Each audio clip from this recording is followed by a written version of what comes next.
வணக்கம். மக்கள் தீர்ப்பு செய்திகள் வாசிப்பது உங்கள் லலிதா ரவி. கோவை மாவட்டம் கோவை மேட்டுப்பாளையம் சாலையில் உள்ள மலர் அங்காடிக்கு எதிர்புறம் உள்ள சாலையின் ஓரத்தில் பூக்கட்டி விற்கும் பெண்களுக்கு மிரட்டல் விடும் மலர் அங்காடியைச் சேர்ந்தவர்கள்.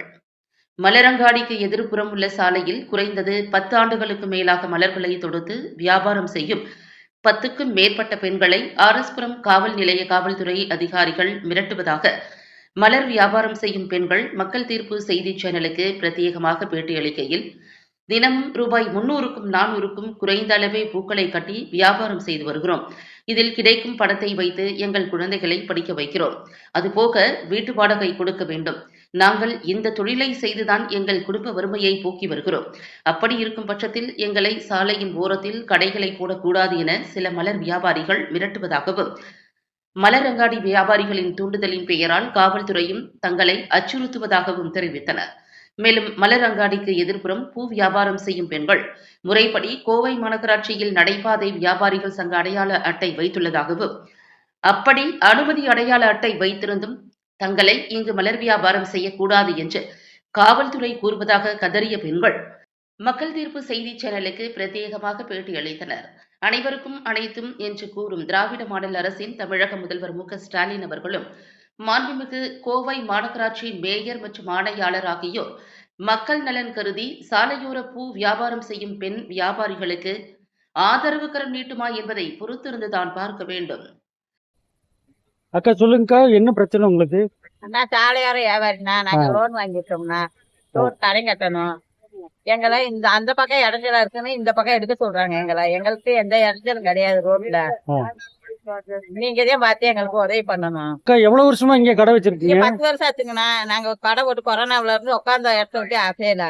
இப்ப வந்துகிட்டே இடைஞ்சல் பண்றாங்க. எங்களுக்கு இடைஞ்சலா இருக்குன்னு அந்த பக்கம் தான் இடைஞ்சல், இந்த பக்கம் இடைஞ்சல் கிடையாது. யார் வந்து இடைஞ்சல் பண்றாங்க? அந்த பக்கம் கடைக்காரங்க இங்கிட்டு எடுக்க சொல்றாங்க. எங்களை அந்த பக்கத்துக்கு கடைக்காரங்க இந்த பக்கம் இடைஞ்சலா இருக்கு எடுங்கன்னு சொல்றாங்க.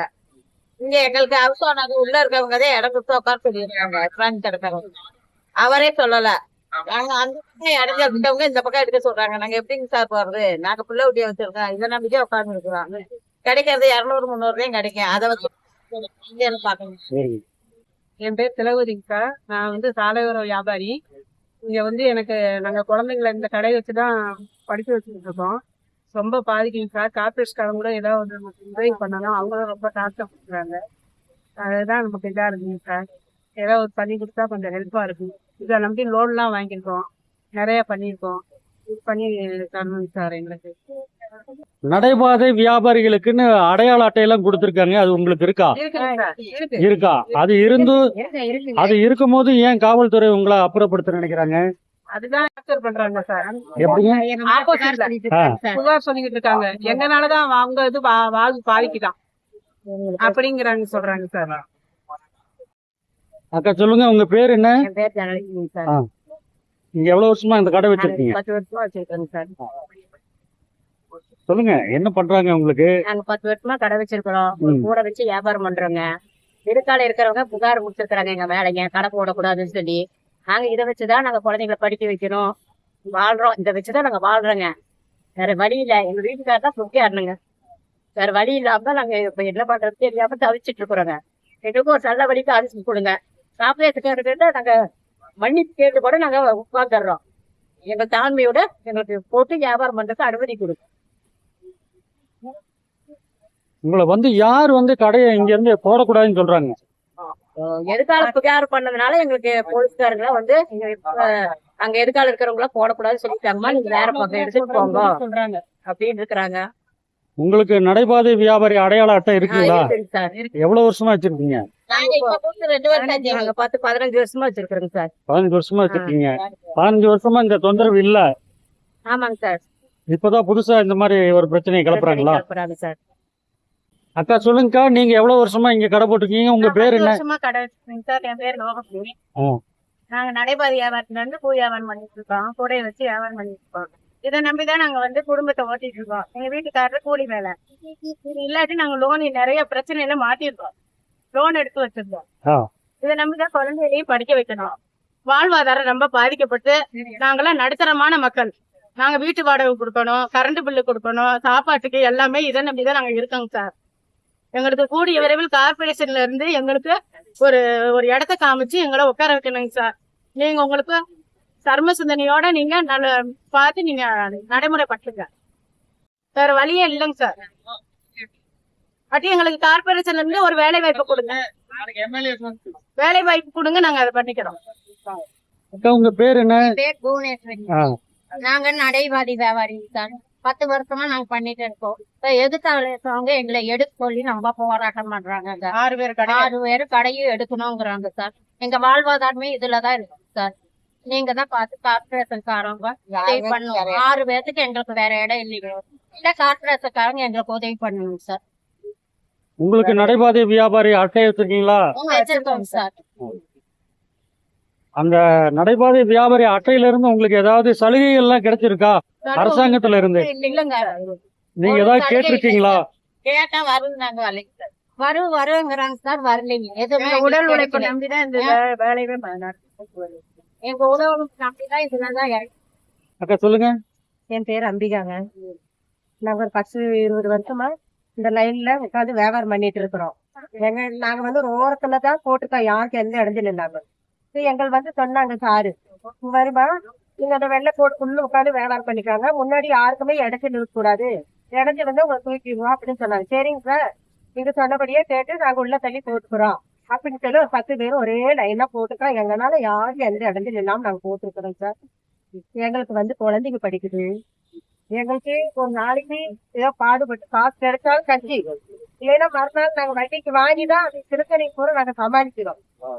இந்த நிலையில எழுது மாதிரி இருக்கிறவங்களுக்கு எங்களுக்கு என்ன சம்பந்தம்? அவங்க பாட்டு சொந்த கடை பிடிச்சி வியாபாரம் பண்ணி அவங்க பாட்டுக்கு அவங்க சம்பாதிச்சு எவ்வளவு சம்பாதிச்சு போச்சு, அதை நான் சொல்ல வரல. எங்களுக்கு கூலிக்கு நாங்க சம்பாதிக்கிறோம், எங்க வகுத்துக்கு சம்பாதிக்கிறோம், எங்க குழந்தைக்கு படிக்கிறதுக்கு சம்பாதிக்கிறோம். எங்களுக்கு வசதி வாய்ப்பு கிடையாது. அந்த நிலையில தான் நாங்க ஒரு ஓரமா ஒதுங்கி யாருக்கு எந்த இடத்துல இல்லாம பெரிய சாரெல்லாம் சொன்னபடி கேட்டு நாங்க ஒரு ஓரமா ஒரு 10 பேர் போட்டு உட்கார்ந்து நாங்க வியாபாரம் பண்ணி குழைச்சிட்டு இருக்கிறோம். எங்களுக்கு கிடைக்கிறதோ ஏதோ 10-100 ரூபா கிடைக்கும். வாங்கி பாடிப்பட்டா ஒரு நைட்டு 11 மணிக்கு கூட உட்கார்றோம். விசேஷமானா ஒரு 200 ரூபாய் கூட கிடைக்கும்னு சொல்லி, இல்லைன்னா நாங்க கூட 7-8 மணிக்கு போய் டிஃபன் சாப்பிட்டு படுக்கலாம். ஆனா ஒரு 200 ரூபாய் சேர்த்து கிடைச்சோம். இன்னொரு செலவுக்கு ஆகுமேன்னு தான் நாங்க எல்லாரும் சேர்த்து கஷ்டப்பட்டு ஒரு 11 மணி வரைக்கும் கூட உட்காடுறோம். வீட்டுல எத்தனையோ வேலை இருக்கு, அதையும் நாங்க போட்டுன்றோம். எங்களுக்கு ஒரு 10 ரூபாய் கிடைக்கட்டும் வேஸ்டா அப்படின்னு சொல்லிட்டு நாங்க கஷ்டப்படுறோம். நாங்க அவங்க மாதிரி சொந்த கடையெல்லாம் வச்சு வேணுங்கிற அளவுக்கு சம்பாரிச்சா எங்களுக்கு நாங்களும் 8 மணிக்கு வீட்டுக்கு போயிருக்கோம். காலையில 8 மணிக்கு வருவோம். நாங்களும் ஆள் போட்டு வேலை வாங்கிடுவாங்கள. எங்களுக்கு அந்த அளவுக்கு சௌகரியமோ எங்களுக்கு அந்த அளவுக்கு தைரியமா கிடையாது. எங்க கையில நாங்க இந்த பூ தொடுத்து கட்டி வியாபாரம் பண்ணி எங்களுக்கு கிடைக்கட்டும்னு சொல்லி நாங்க ஒரு ஓரமா தான் உட்கார்ந்துருக்கிறோம். அவங்க சொந்த கடை, அவங்க லட்சக்கணக்கில் கட்டலாம். எங்களுக்கு ஒரு நாளைக்கு 20 ரூபா தான் வரி போடுறாங்க. 20 ரூபா போட்டாலும் மாசத்துக்கு 600 ரூபாய் ஆச்சு. நாங்க அதை கொடுத்துட்டு அவங்க சொல்றபடி கேட்டுட்டு நாங்களும் அன்பா வர்றவங்க கிட்ட மக்கள்கிட்ட நியாயமா பேசி குணமா பேசி சண்டை கட்டாம ஒரு நேர்மையோட அவங்களுக்கு பிடிச்ச மாதிரி நாங்களும் ஒரு வியாபாரம் பண்ணிட்டு தான் இருக்கிறோம். உங்க கடைகளால போக்குவரத்துக்கு ஏதாவது பாதிப்பு இருக்கா? இல்லைங்க, அவங்க கடைக்கு போய் நீங்க ஏமா வழி மறைக்கீங்க அவங்க கேட்டா அவங்க நியாயமான பதில் சொல்றது இல்ல. அவங்கள தூக்க சொல்லுன்னு தான் அவங்க சொல்றாங்க.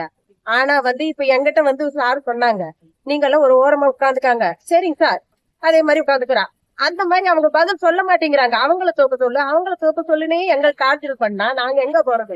10-20 வருஷமா லாக்டவுன்ல இருந்து போலீஸ் துரத்தும் போதெல்லாம் நோவு செத்து போயிருவீங்கன்னு கூட சொன்னாங்க. அப்படி இருந்து கூட நாங்க கஷ்டப்பட்டு எங்க குழந்தை குட்டிகள் நாங்க காப்பாத்தி வீட்டு வாடகை கொடுத்து எவ்வளையோ சிரமப்பட்டு இந்த இடத்துல ஒரு ஓரமா உட்கார்ந்து நாங்க நியாயமா வியாபாரம் பண்றோம். எங்கனால யாருக்கும் எந்த நாங்க சண்டை கட்டிக்க மாட்டோம். யாருக்கிட்டையும் நாங்க பம்பு வழக்கு பேச மாட்டோம். அன்பா பேசுவோம், அன்பா போயிருப்போம். எங்கனால 4 பேர் சந்தோஷமா திருச்சிட்டு போகணும்னு நாங்க நினைப்போம். எங்கனால 4 பேர் சந்தோஷமா திருச்சிட்டு போகணும், நம்ம கடை தேடி வரணும். அந்த அன்புதான் நாங்க வச்சு குறைச்சிட்டு இருக்கிறோங்க சார்.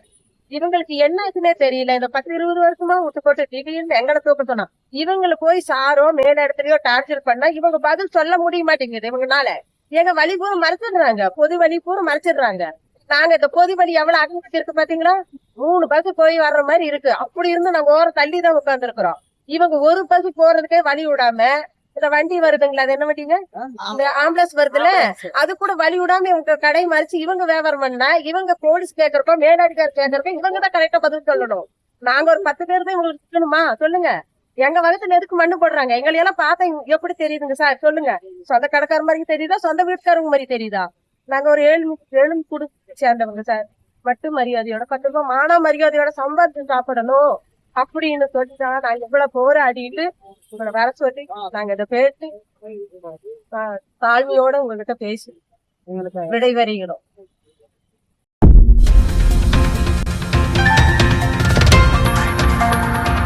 மக்கள் தீர்ப்பு செய்திகளுக்காக எக்ஸ்க்ளூசிவ் ஒளிப்பதிவுடன் செய்தி ஆசிரியர் அதிரடி காளிதாஸ்.